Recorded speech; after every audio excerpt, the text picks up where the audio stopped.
en el Andahuaylazo, que a su vez me acompañaron en esa rebelión y también en el cautiverio del cual acabo de salir. Entonces esta gira está ahorita culminando en Nazca como parte de la región sur, quedando pendiente casi toda la región de Ica en otra próxima oportunidad que será cada 15 días.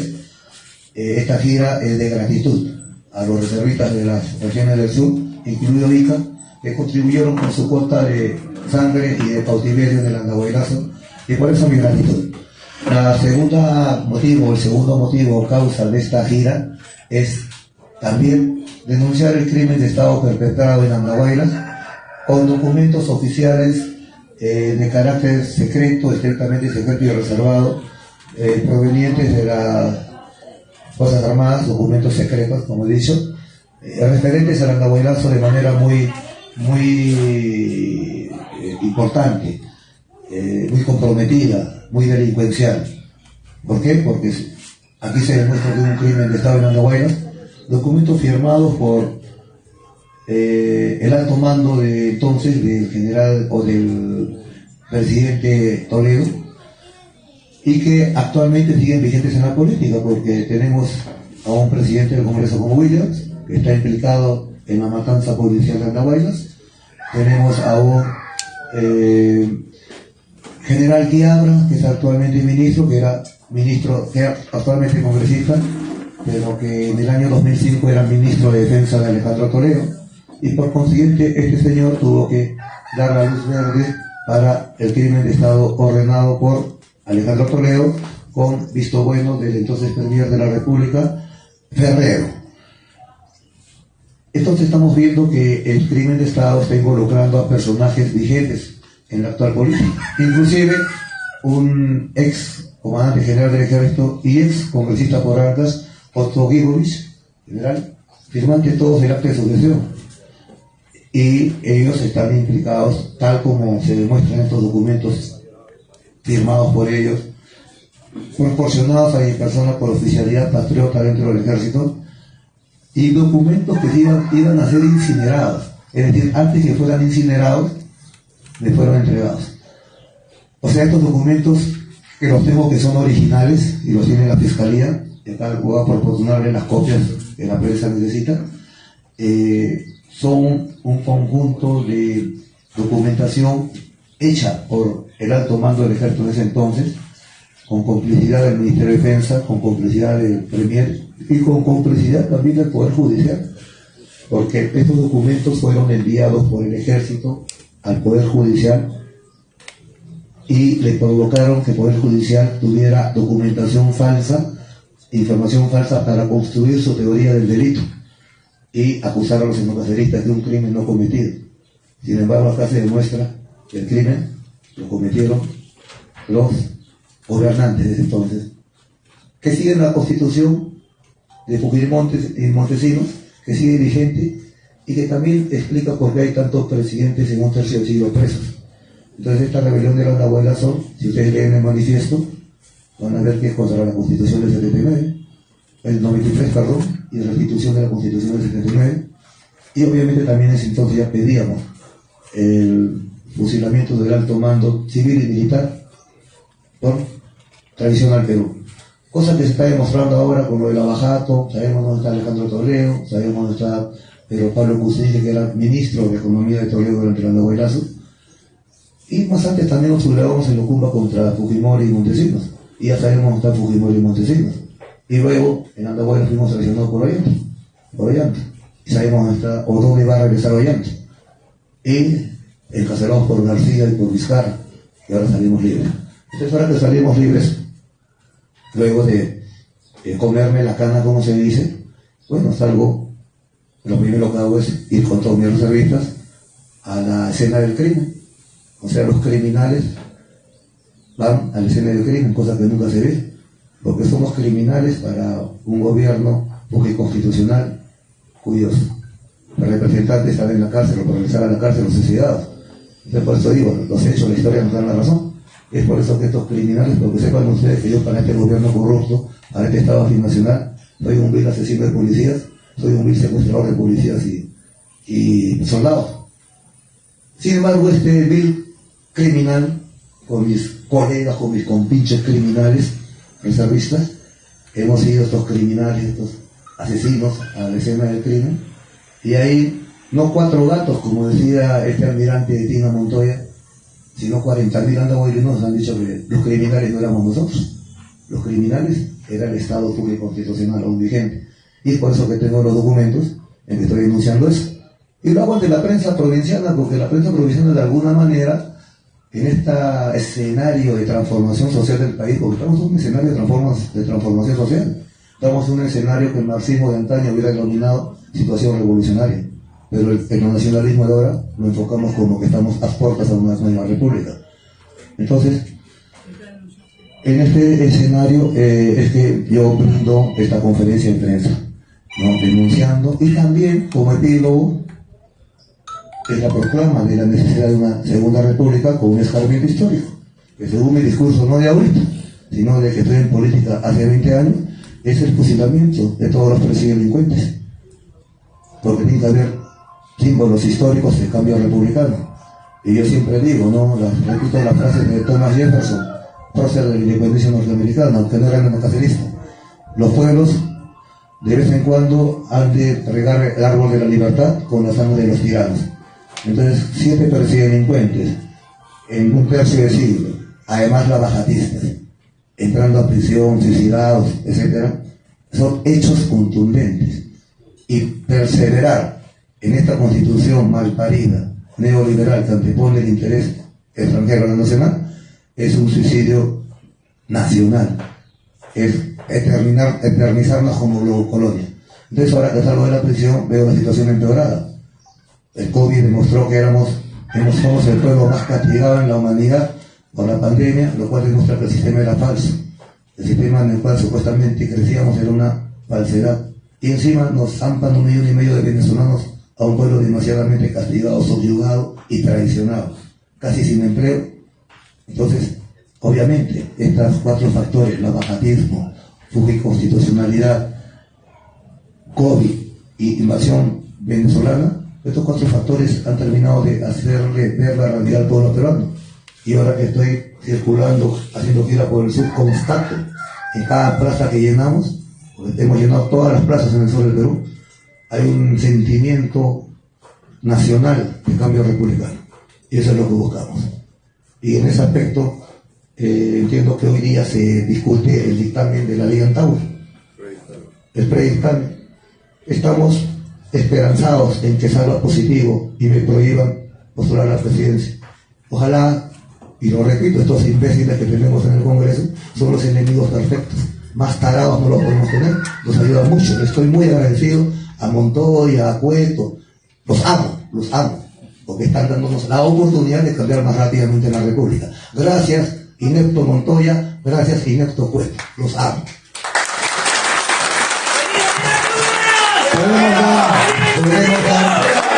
Podemos dar inicio a la conferencia de prensa.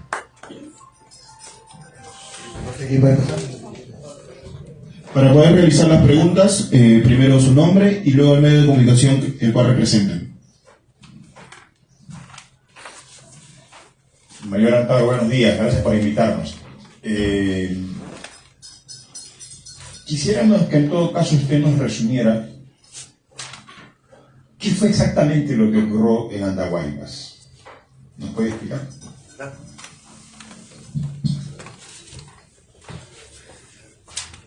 En Andahuaylas, si ustedes leen el manifiesto, es la continuidad del manifiesto político de Locumba, publicado 5 años antes, desde la mina transnacional Toquepala que capturamos en el año 2000, cuando nos rebelamos por primera vez contra Fujimori y Montesinos.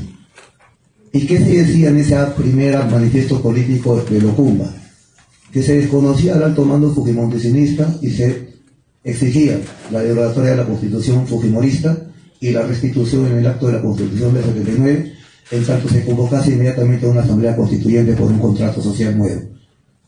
Lo mismo se pidió en Andahuaylas, 5 años después. ¿Y por qué se pidió 5 años después? Porque para entender Andahuaylas hay que entender Locumba. Y en Locumba nosotros, después de capturar Toquepala, capturar al general jefe de la 6ª Brigada blindada, Carlos Zapardales, en el Puerto Arica, entramos a Toquepala y ahí emitimos un manifiesto político desde la gerencia de Asado del Perú Cooper Corporation, emulando a Velasco en la captura de Calada. Y ahí planteamos lo que les he dicho, cambio de transición democrática con cambio de constitución y asamblea constituyente. Si no puede haber transición democrática. Entonces, cuando cayó Fujimori y huye en diciembre a Japón, recordémonos que asume Valentín Paniagua un gobierno de transición democrática, así se llamó, y Valentín Paniagua nos mandó un emisario a los rebeldes, a Calacoa, altura de Moquegua, diciéndonos de muy buena manera que nos convenció que le pusiéramos las armas cuanto antes, que él se comprometía a efectuar la transición democrática. Y nosotros creímos, nosotros confiamos, y le pusimos las armas en Calacoa ya ante el presidente Paniagua. Y estuvimos presos 2 semanas en el Real Felipe, Castillo Real Felipe, y de ahí fuimos amnistiados por el comercio del que hablan y promocionar narcoguitarra y los reservistas rebeldes. Entonces, para nosotros, 5 años después no hubo transición democrática porque Toledo no cumplió con su gobierno de transición democrática, que implicaba lo que ahorita está faltando, una asamblea constituyente y la derogatoria de la constitución de Fujimorista, que antepone el interés extranjero al interés nacional. Entonces, ese fue el motivo, después de 5 años, ante la incapacidad gubernamental de efectuar una legítima y práctica transición democrática, que tenía que ser únicamente desconocer la constitución fujimorista, convocar a la asamblea constituyente y en tanto en ese año funcionó esa asamblea constituyente hasta que de un nuevo producto funcionaba la constitución anterior, la del año 79. Durante ese año en función a su último artículo que establece la pena capital para usurpadores y traidores. Eso lo dice la Constitución, no la estoy inventando, yo la estoy comentando, simplemente exijo que se cumpla la pena de muerte para los predelincuentes. Entonces, como en estos 5 años le hicimos oposición a Toledo, exigiendo de la transición la asamblea constituyente y también acusándolo de traidor y de corrupto. Acuérdense que Toledo tenía 4 asesores chilenos, Pablo Halper, Esteban Silva y 2 más que no me acuerdo. Y tenía asesores judíos. Y tenía premieres norteamericanos como Kuczynski y Dañino, son norteamericanos. Entonces era una ocupación, era un gobierno de ocupación extranjera. Y encima no cumplía con la transición. Y por eso que la última editorial que hice en Libertad antes del andahuaylazo, en el periódico que entonces se llamaba Ollanta, el título es A las armas ciudadanos. Y estamos diciendo el por qué nos rebelamos. Y ahí estoy explicando la frustración de la genuina transición democrática. Ahora que salgo de prisión, el problema sigue el mismo, y más grave, porque encima ha habido COVID, invasión venezolana, y se ha descubierto el abajatismo de los predelincuentes de un tercio del siglo, que son los mismos que siguen la Vladi Constitución o la Constitución de Fujimori, porque esta Constitución produce delincuentes en la presidencia, sean de derecha o de izquierda. Entonces, el motivo del andahuaylazo fue ese, el causal: forzar la auténtica transición democrática con una asamblea constituyente, un nuevo pacto social y obviamente un escarmiento histórico a los predelincuentes como parte de fundación de la nueva república. ¿Usted se declara inocente de los delitos por el cual fue condenado? No, ¿Quiénes mataron a los policías? No, yo me declaro orgullosamente culpable del delito de rebelión contra 2 presidentes corruptos. Y desconozco, esa fue mi posición ante los tribunales, desconozco el resto de cargos. Los rechazo. Lo único que acepto con orgullo es la rebelión. Rechazo el homicidio, rechazo el secuestro y rechazo todo el resto con lo que me ha hecho encarcelar el Poder Judicial. Y ahora los hechos demuestran que tenemos razón. Primero, los criminales vamos a la escena del crimen y nos reciben como héroes.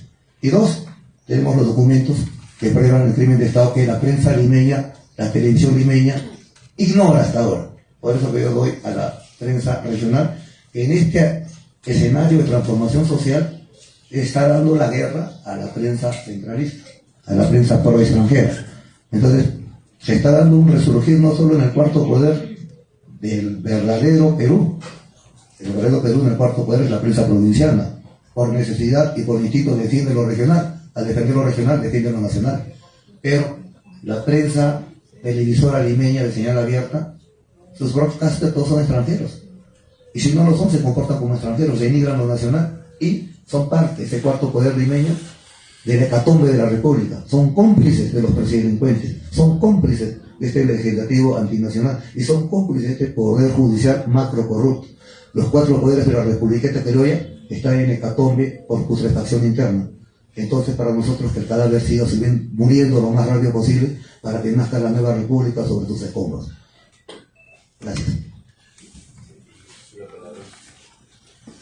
Mayor Antauro, César Román Morazani de CBS Canal 33.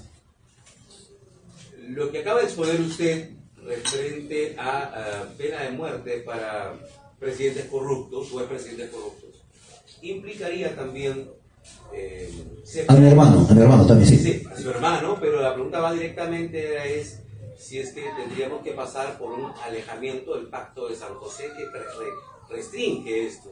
Y otra pregunta adicional, mayor Antauro, es ¿cuál sería el camino a seguir para que vuestra persona pueda quedar habilitado y ser un probable candidato a la presidencia de la República en el siguiente proceso electoral general? Muy bien. Con respecto al pacto de San José, quiero hacer recordar que cualquier república, cualquier estado puede involucrarse en un pacto o decir hasta acá nomás y me retiro. O sea, está dentro del concierto democrático mundial. Y quiero hacer referencia, acá la prensa limeña nos mete pacto de San José, y por eso tenemos tantos presidelincuentes corruptos, pues, ¿no? Entonces, para nosotros no hay ningún problema reclamar el pacto de San José. Estados Unidos, por si acaso, no está en el pacto de San José, pero nadie le dice nada. Y hay varias repúblicas, creo que según me han hecho mis cálculos, he averiguado, de la ONU, el 60% de repúblicas no está en el pacto de San José. Solamente a los países del pacto de trasero norteamericano, que cada vez se está emancipando, estamos en el pacto de San José como alumnos de Estados Unidos, pero el profesor no lo está y ya muchos alumnos están independizando, se están retirando. Y ahora, si usted me dice que no hay que fusilar presidelincuentes porque estamos en el pacto de San José, yo le respondo, si hay que fusilar a presidelincuentes, sí, entonces nos retiraremos del pacto de San José. No hay otro modo, es un papeleo burocrático. Ahora, con respecto a la ley Antauro, que es la que tiene de impedir mi candidatura, yo estoy esperando que la saquen. Ojalá que el Pachacamac haga que la saquen, porque nos facilitaría la tarea de refundación republicana. Justamente en esta gira al sur ya estoy promoviendo la convocatoria de 500.000 de ciudadanos, entre ellos reservistas, para concentrarnos en Lima y, ya que estamos en Lima, no vamos a solamente a exigir al Congreso que derogue. Ya completamos la faena, ya ocupamos el Congreso y cerramos. Eso es fácil, no es nada del otro mundo. ¿Por qué? Porque yo les pido por favor a los periodistas que lean la Constitución del año 69, que lean su último artículo. Creo que está ahí. ¿La pueden poner? Ahí está. Vale la pena leerla. Este es el último artículo de la Constitución del año 69. Disposición final. Mágica es esto. Esta Constitución no pierde su vigencia ni deja de observarse por acto de fuerza, o sea, fugigolpe, o cuando fuera derogada por cualquier otro medio distinto del que ella misma dispone, o sea, también fugigolpe. En estas eventualidades, todo ciudadano investido o no de autoridad, ojo, todo ciudadano, no solamente un policía o un maestro, no, investido o no de autoridad, tiene el deber, mira la palabra deber es orden, no es la posibilidad, no es que si yo quiero, obligación de todos los ciudadanos, los 33 millones de peruanos, y para la mitad es una orden. El deber de colaborar en el restablecimiento de su efectiva vigencia. Eso lo dice en Ocuma y lo dice en Andahuaylas. Y el general Salinas lo hizo el 13 de noviembre del 92. O sea, esta constitución ha sido impugnada desde los cuarteles plebeyos en 3 ocasiones. Son juzgados, según esta misma constitución y las leyes expedidas en conformidad con ella, los que aparecen responsables de los hechos señalados en la primera parte del párrafo anterior, o sea, los golpistas y sus sucesores. Asimismo, esto es muy bonito, los principales funcionarios de los gobiernos que se organicen subsecuentemente, o sea, estamos hablando de Paniagua, que no cumplió con la transición, que era derogar la Constitución y establecer este artículo último para convocar una asamblea constituyente. Toledo, tampoco lo cumplió y contra el cual me rebelé orgullosamente. García, Ollanta, Kuczynski, Vizcarra, inclusive hasta Pedro Castillo. Esto nos demuestra que con esta constitución que produce delincuentes, seas de derecha, de izquierda, teocrático, feudal, vas a terminar preso por delincuente. El Congreso puede decretar mediante acuerdo aprobado por la mayoría absoluta de sus miembros la incautación de toda parte de los bienes de esas mismas personas y de quienes se hayan enriquecido al amparo de la usurpación para resarcir a la República de los perjuicios que se les haya causado. Entonces, en este verano que vamos a cerrar el Congreso, pues estoy seguro que lo voy a cerrar porque tengo grandes amigos como Cueto y Montoya y Quiabra que me están ayudando, como si fueran los caceristas, a cerrar el Congreso. Entonces vamos a ir con todos los alcaldes que simpatizan con nosotros, con todas las autoridades, con jueces que también simpatizan con nosotros, con congresistas, van a ir con sus medallas, al celeste, con toda la autoridad, y todos con su constitución del año 79, y exigiendo que esto rige. ¿Ustedes creen que la Guardia nos va a parar? No tiene que parar, porque ellos también tienen que regirse por eso. ¿Y ustedes creen que el Ejecutivo nos va a parar? No puede pararnos, porque si no también se cae.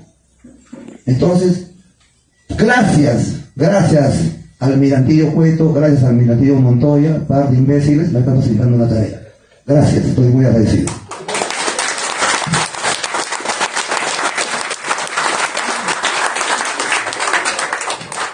Otra pregunta. Mayor Antauro, bienvenido a Alaska. Fabio Mendoza para Antauro Prensa Digital. Mayor Antauro, ¿qué tiene que decir sobre lo manifestado por el congresista Montoya, que estaría cometiendo sedición por convocar a 500.000 de ciudadanos para cerrar el Congreso? Nada más quiero hacer una diferencia entre este almirante de Tina, vergüenza de grado, Montoya, ¿cómo se llama? Montoya. Este señor, igual que su colega Cueto, cuando los xenocaceristas se quedaban, nos sublevábamos contra Montesinos y Fujimori, estos señores firmaban el acta de sujeción a Montesinos y Fujimori. Esa es la pequeña, ahí está. Mírenlo, ahí está. Firmando el acta de sujeción. Ya. Otros siguen en la cola, tienen la cola toda, que Abra, Montoya, Cueto, todos estos timócratas, porque no son demócratas, son timócratas, son falaces. Entonces están hechos. Bueno, entonces yo en verdad, Montoya es una vergüenza para la Marina, es una vergüenza para el Perú. Bueno, otra pregunta. Quería justamente formular la siguiente pregunta. En este acto de rebeldía, si bien es cierto que se inició hace muchísimos años, donde estuvo usted justamente con su hermano Ollanta, y lo que sucedió, bueno, en la Andahuaylas, toda esa historia contada, la historia dio como presidente a su hermano, Ollanta Humala, y muchas personas incluso optaron y le dieron el respaldo por justamente su persona, y luego, una vez que asumió el poder, no dio justamente la... Nos traicionó a todos. ¿Qué opina usted de esa situación? Miren, lo que usted me hace recordar es muy doloroso para mí. Fuimos traicionados. Existe la palabra traición. Y yo siempre he aprendido, ya después de esa traición vil que tuvimos en Andahuaylas, en que cientos de referistas terminamos presos, en Guerra también, y es más, con ese esfuerzo él logró ganar la primera vuelta presidencial el año siguiente. Y se alió con nuestro enemigo, que era Toledo. Entonces fuimos vilmente traicionados. Y obviamente en la prisión, en el cautiverio, ser traicionado es terrible. Y obviamente después de pasar de la furia a la ira, después de 18 años, ahora lo tomamos filosóficamente, fríamente. Y simplemente es un delincuente traidor, totalmente traidor, Ollanta, porque se supone que era de los nuestros. Con el resto no había, lo teníamos claro. Sabíamos que García era un hijo de la Guayaba, sabíamos que Toledo era un delincuente, sabíamos que Fujimori era un extranjero delincuente, sabíamos de Kuczynski, de Vizcarra, de Alan García. Pero Ollanta era de los nuestros. Y eso es doble, esa traición es doble.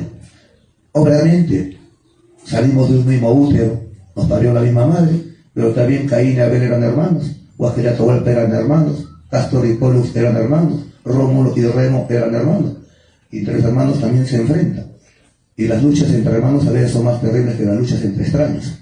Entonces, fuimos traicionados vilmente, pero hemos sobrevivido a la prisión. 18 años después salimos, y salimos, como digo, más confirmados que nunca, más firmes que nunca, más arrebatados que nunca, porque vemos que la historia nos da la razón y vemos que la población está con nosotros. En el sur del Perú somos la única organización política que puede llenar plazas de armas en el Perú. A ver, yo quisiera que la señora Lourdes Flores vaya y gane. La linchan. A ver que el tarado de Montoya vaya a Quillabamba, lo matan ahí a Montoya, no aguanta ni 2 minutos. A ver que vaya a Cueto, que vaya a Andahuaylas, no aguanta ni 1 minuto, lo echan a patadas. Entonces estos señores solamente circulan en el Congreso porque si van a las calles a una cuadra de Avenida Huancay los linchan. Porque esos son los 130 mamíferos del Congreso, ineptos y traidores. Usted nunca tuvo la oportunidad de conversar con Ollanta. Se dice que quien realmente gobernó el país fue Nadine Heredia y no Ollanta. ¿Usted cree en eso realmente?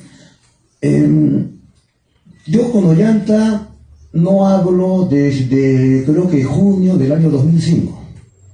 Ahí rompimos, cuando ya se constató la traición.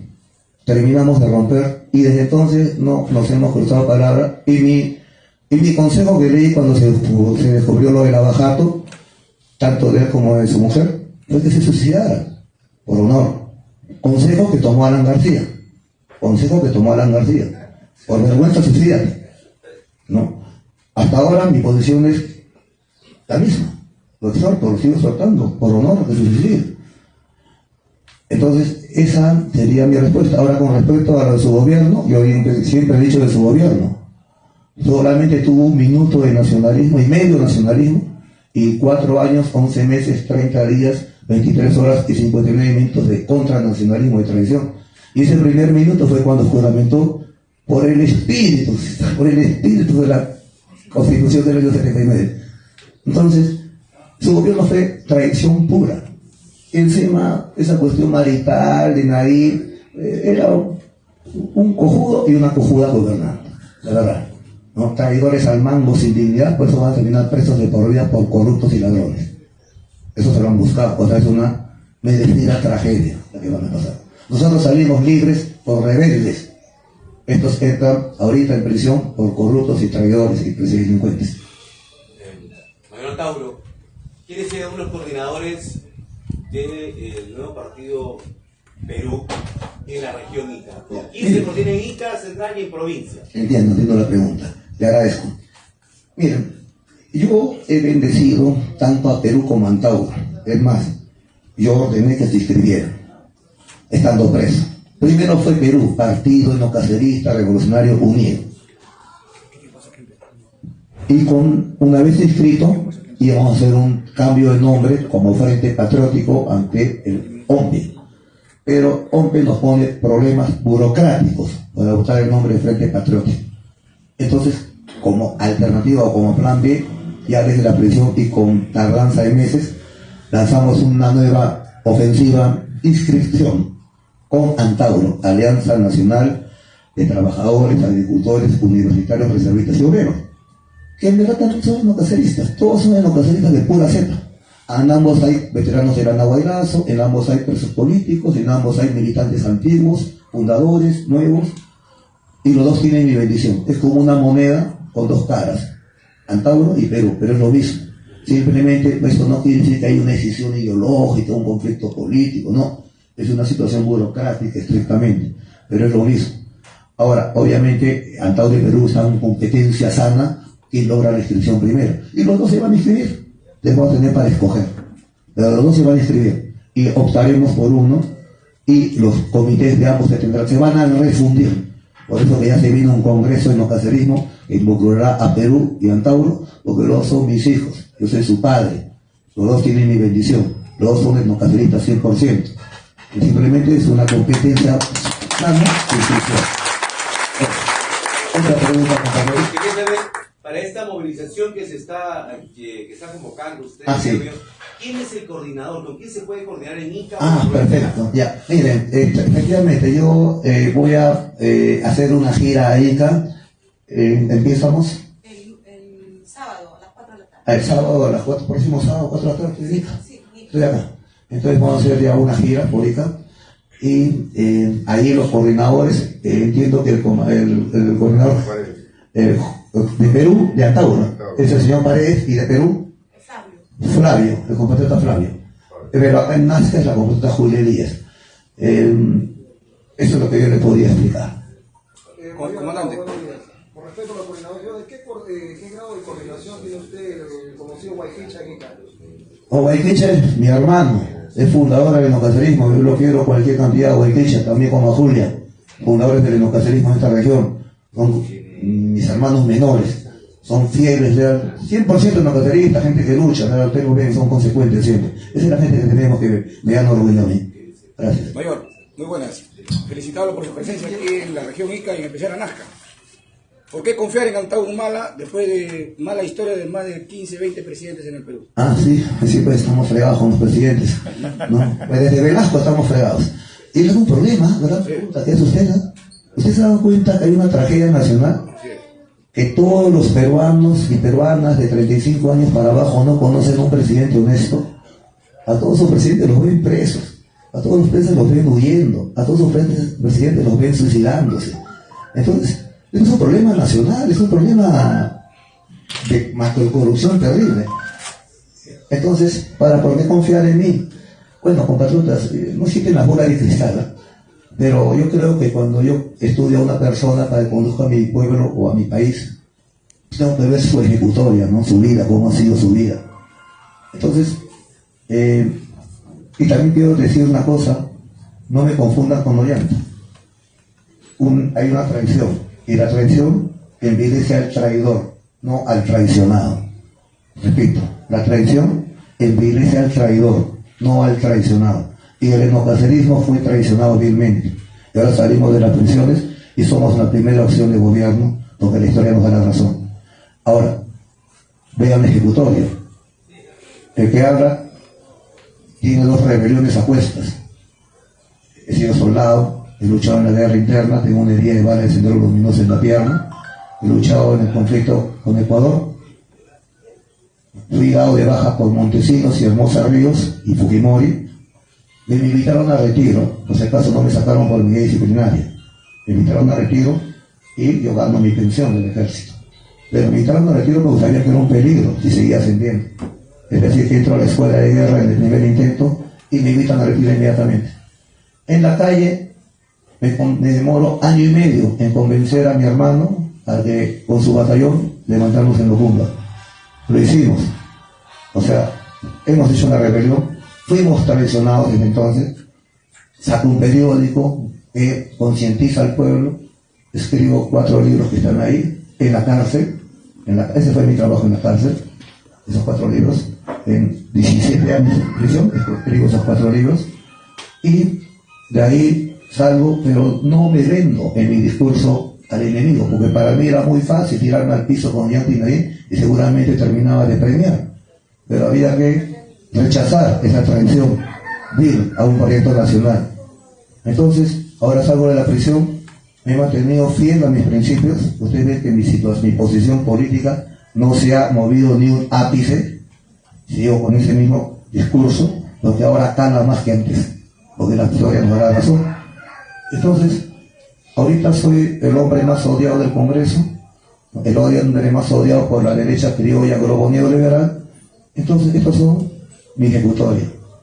Compárenos con la ejecutoria de Lourdes Flores, comparen con la ejecutoria de Kuczynski, de Porti, de Hernando de Soto, y comparen nada más. Eso es lo que yo les podría decir. La gran pregunta que probablemente muchos de sus adversarios se estarían formulando, y gran parte de la prensa capitalina que usted gestiona, es ¿quién financia Antauro Humala? ¿Cómo hace Antauro Humala para moverse por todo el país? Sí, bueno, quiero decir que recibo mi pensión. Yo recibo una pensión de teniente coronel, Mi esposa es empresaria, tiene una veterinaria, y tengo amigos, compatriotas y no caceristas, que tampoco no crean que son mendigos, también tienen sus pequeños recursos. Y ahora que he hecho esta gira, es fácil. Yo tengo mi carro, yo voy en mi carro, convoco a los compatriotas que tienen su camioneta, se juntan entre ellos, se juntan 6, 7 camionetas, cada uno pone su petróleo, venimos acá, tenemos comités, el comité de Nazca cubierto, con una colecta que han hecho, nuestro alojamiento, está almuerzo. Entonces, no es nada del otro mundo, o sea, para nosotros es sencillo, movilizarnos, trabajamos. Es como cuando los jueces me preguntaron, ¿quién financió el Andahuaylazo? Me dice, ¿no? Entonces dice, señor, acá los sindicalistas vienen con su camión, ahí le da comida, ni viáticos, duermen en el piso, duermen en los parques, en los cerros, porque nuestro partido tiene convicción ideológica. Yo convoco 1000 reservistas y no se le da ni agua, vienen sudando, vienen a pie, vienen sufriendo. Pero si Lourdes Flores convoca, no llegan ni 4 actos. Y tiene que darles viáticos todavía con su Coca-Cola, sus viáticos, etcétera, en su Pepsi, ¿no? Esa es la gran diferencia, que por eso yo repito. Nosotros somos la única organización en el Perú que puede llenar plazas. Y sin estar en campaña electoral, porque mucha gente que estoy en campaña, no estoy en campaña electoral, estoy agradeciendo a las regiones que me apoyaron en el Andahuaylazo. Y con eso estamos reventando las plazas. Porque la gente está con nosotros. ¿Y saben por qué? Porque se dan cuenta que nosotros estamos levantando las banderas del general Velasco. Hace 50 años, el último proyecto nacional que hubo en el Perú. Desde entonces, con Morales de Bermúdez empieza la tradición y su degeneración es la constitución de Fujimori. Entonces el pueblo se da cuenta. Y repito, la única organización política en condiciones de llenar plazas en el Perú es el partido no cacerista, Antauro o ya sea Perú. ¿Y eso qué quiere decir? Que se viene la Segunda República. ¿Otra pregunta?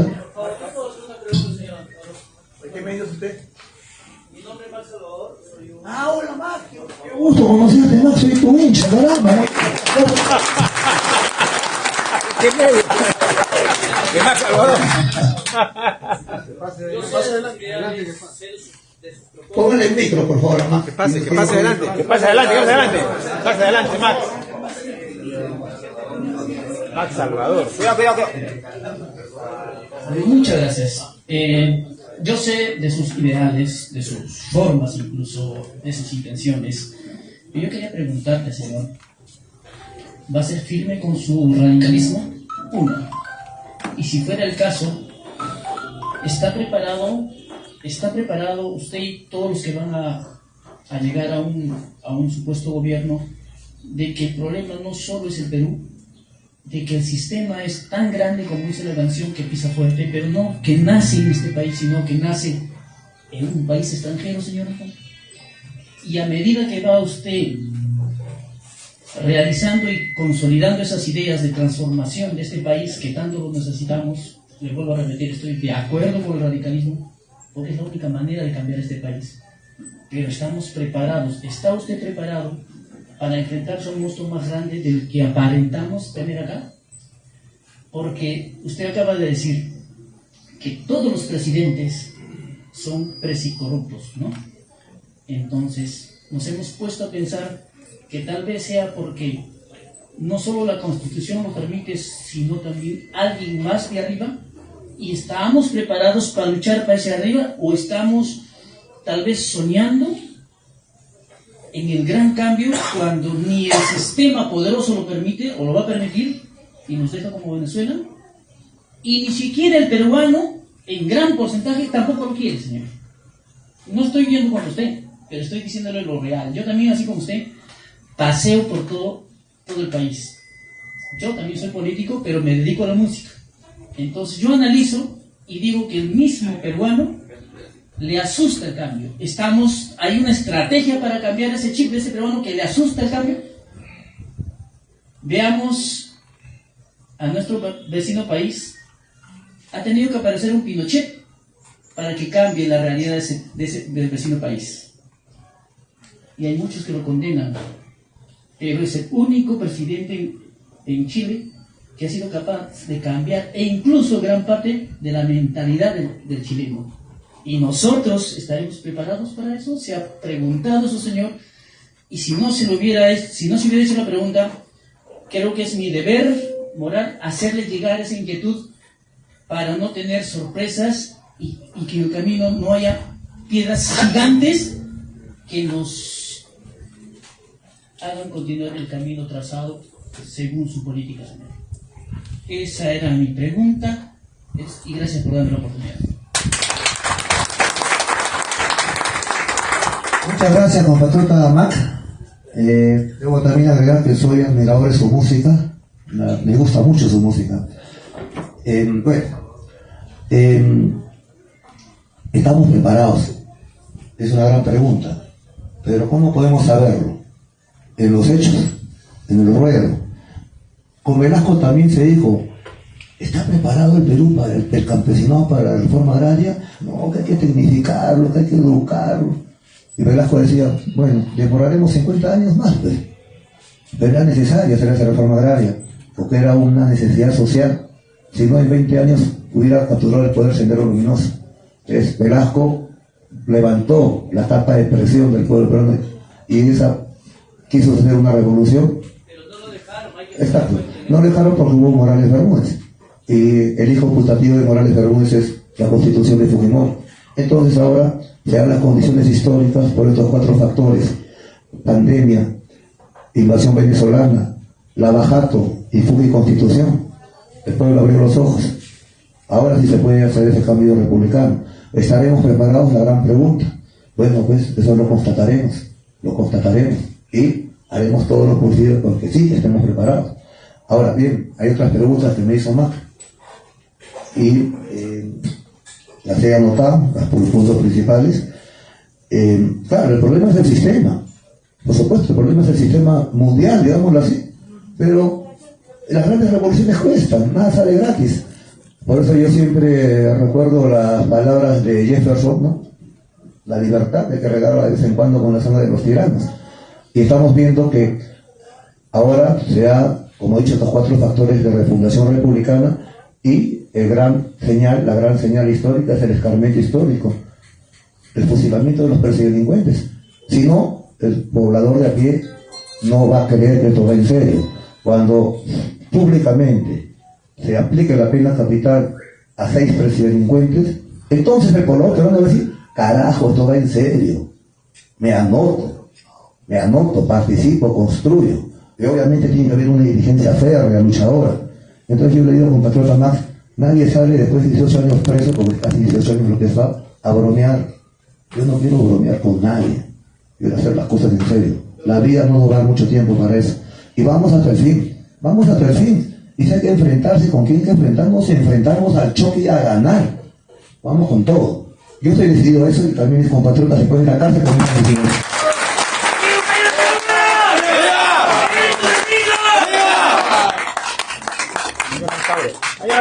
Mi última pregunta. Va a contestar. Un ratito, pues estamos dando, yo sé que primero a los periodistas, después ya compatriotas, ¿ya? Sí, mi última pregunta. ¿Ya? En el eventual caso de que usted resultara electo presidente del país y tuviera el problema que hoy tiene Pedro Castillo de no tener mayoría parlamentaria y que hace que sea ingobernable el país, ¿qué haría usted en todo caso? Si se encontrara en ese escenario de ver un Congreso cuya bancada suya no sería la mayoritaria. Voy a darle 2 respuestas para esa pregunta. La primera es que no me pongo en ese escenario porque estamos convencidos, lo que percibimos en las plazas, que vamos a ganar en primera vuelta y vamos a ser mayoría absoluta parlamentaria. Se dan casos. Acuérdense del caso de Rafael Correa en Ecuador, que tenía absoluta mayoría, por lo que está pasando con este periodista, este presidente de Centroamérica, Bukele, ¿no? O sea, hay momentos en que el hartazgo popular es tanto que el gobierno revolucionario, cuando es revolucionario, se lleva toda la mayoría total en el Congreso. Entonces, yo pienso que va a ser así. Si no fuera así, pienso que de igual manera vamos a tener mayoría relativa.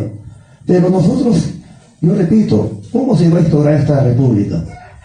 No sé si Castillo va a adelantar elecciones. No sabe, nadie sabe eso. Nadie sabe cuándo van a ser las próximas elecciones. Pero por lo menos sabemos que no va a pasar en 2026. Entonces, mientras tanto nos preparamos. Y por eso estoy haciendo esta gira. ¿Y qué pasa? Entonces yo sostengo gracias a mis amigos Cueto, Quiabra y Montoya, nos van a facilitar, adelantar el cierre del Congreso, y con eso se funda la Segunda República, porque el Ejecutivo tiene que allanarse. Entonces estamos viendo que ahí se convocaría elecciones nuevamente y estamos seguros que la vamos a ganar. Ahora, estamos viendo que el presidente Castillo, si bien es cierto, ha sido electo con una organización política marxista-leninista como es Perú Libre, sin embargo estamos viendo que bajo esta constitución un gobernante de izquierda, derecha o feudal, lo que quiera, va a terminar preso si que no la cambia, porque esta constitución produce delincuencia, no solo en la presidencia, también en las gobernaciones, en las alcaldías. Por consiguiente, la lucha es fuerte y sabemos que es tan peligrosa la soberbia de los ricos como el egoísmo de los pobres. Y justamente la gran tarea es superar esto y conformar un frente patriótico.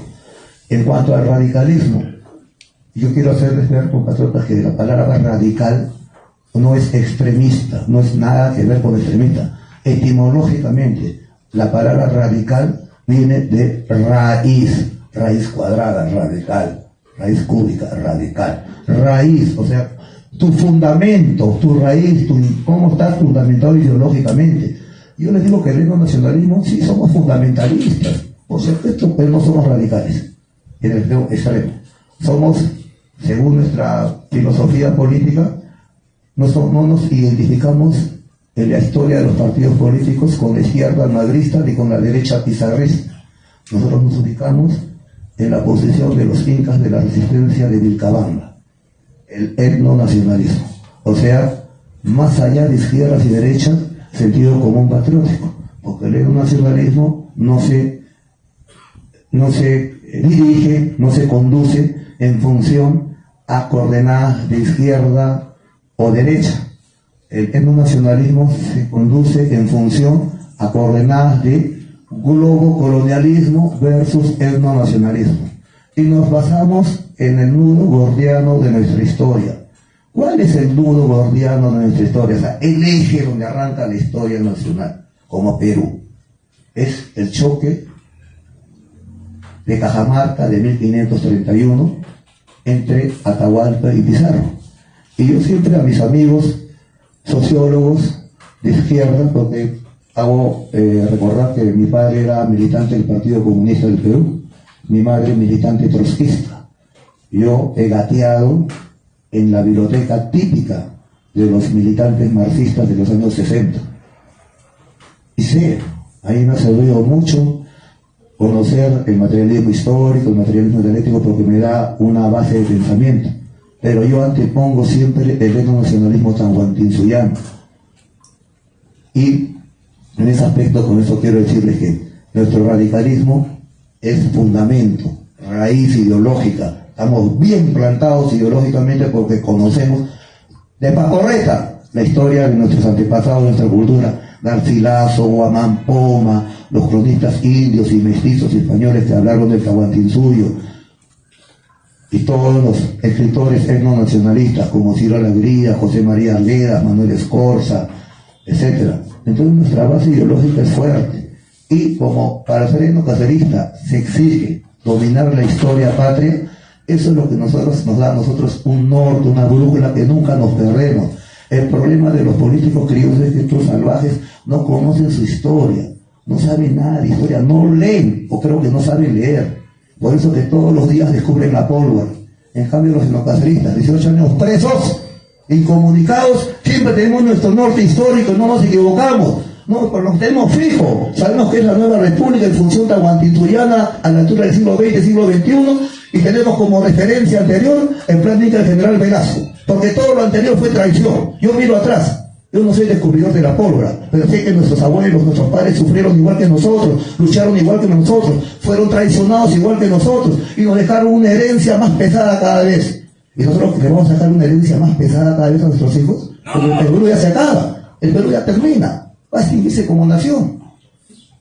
Entonces ya esto es una necesidad revolucionaria, radical al 100%, por supuesto. Y cuando mi amigo Salvador me dice si voy a perder mi radicalidad, no la voy a perder, compatriota, yo voy a estar así, yo voy a estar así. Una última pregunta, porque ya tengo que seguir saliendo. Mayor, muy buenos días, Huayquicha de la región Ica. Mayor, la pregunta es, si bien es cierto, Ivo Chavo fue congresista por Huancavelica, por el etnocacerismo, y de lo cual, llegando a ocupar su curul, le trató de traidor a usted. Y lo mismo fue Maquera Portana, que tuvo un mal comportamiento infraterno con la línea de bandera de lucha. ¿Cómo cualifica usted a la compatriota Lucimar de Andahuaylas? ¿En el mismo nivel o Lucimar en qué nivel se encuentra? Y mi pregunta. Mire, compatriota, yo en la próxima le sugiero que estas preguntas partidarias salgan en congresos partidarios. Estamos haciendo una conferencia pública. Pero le voy a decir, sí, tenemos nuestros traidores, los hemos tenido, en todo movimiento hay. Eso me demuestra mucho que tenemos que tener mucho tacto con las futuras listas congresales del Partido No Cacerista, simplemente. Gracias por hacerme recordar porque nos ha servido de lección, efectivamente. Y con respecto a la compatriota de Lucimar, yo he dicho siempre, ella tiene mi apoyo, porque obviamente, fundadora del etnocacerismo en Andahuaylas, presa política, rebelde en Andahuaylas, ¿cómo no va a tener una diferencia ante una persona así? Creo que postuló a Andahuaylas, fuimos a Andahuaylas. No, yo fui a Andahuaylas a saludar al pueblo de Andahuaylas, no apoyar a ningún candidato. Por eso que a ella no se le permitió hablar, como a ningún otro reservista en el estrado, el único que hablé fui yo. Y ella estuvo en el estrado en su calidad de expresa política y es combatiente de Andahuaylas, no en su calidad de candidato. Bueno, eso es lo que le podría decir, pero digo, en términos generales yo me siento orgulloso del etnocacerismo, totalmente. Mayor, muy buenos días. En el 2020, un grupo de jóvenes sin afiliación política se rebelaron contra el usurpador Merino, en la que perdieron la vida Inti, Sotelo y Gayan Pintado. ¿Qué mensaje y qué opinión tiene usted de aquellos jóvenes luchadores? Mire, yo estaba preso cuando pasó eso. Lo que yo pude ver desde la cárcel es que un presidente miserable y traidor como Vizcarra fue vacado. Merecidamente, porque sabemos que es un ladrón, está todo probado. Y cínico encima. Lo vacó un congreso seguramente tan pobre diablo como él. Pero, porque yo estaba en la cárcel, escuchaba la radio como Canal 4, 5, RTP, toda la prensa fujimorista incitaba a la población que estaba en la calle. Y pienso que esos muchachos Inti y Ryan fueron empujados a la muerte por la televisión basura limeña. Merino, para mí, era un cero a la izquierda, pero su acceso al poder fue legal. Lo mataron al miserable de Vizcarra, traidor, ladrón, tenía que seguir que le sigue. O sea, ahí sí, para el cuarto poder limeño, esa era usurpación, pero no con Fujimori, como ellos firmaban el acta de sujeción, ellos se subordinaban como prensa, desfilaron por la salita del cine. Entonces, esas protestas, que tampoco fueron muy populares en Lima, les lo puedo decir, fueron más que todo manipulación, fue manejado por la derecha. Entonces, para mí, estos dos muchachos fueron utilizados por la derecha, y por eso la derecha quiere venderlos como mártires como si fuera un interés nacional, ¿no? Eso para nosotros fue un lío de Pizarros y Almagros, entre ellos. Los etnonacionalistas recién estamos saliendo y estamos movilizando a la población. Esa es mi posición al respecto. Ya, compatriotas, creo que hemos terminado. Les doy la documentación de los crímenes de Estado. Se los va a dejar el compatriota allí a cada uno de los periodistas. No sé si físicamente sacaría fotocopia o les toma fotocopia.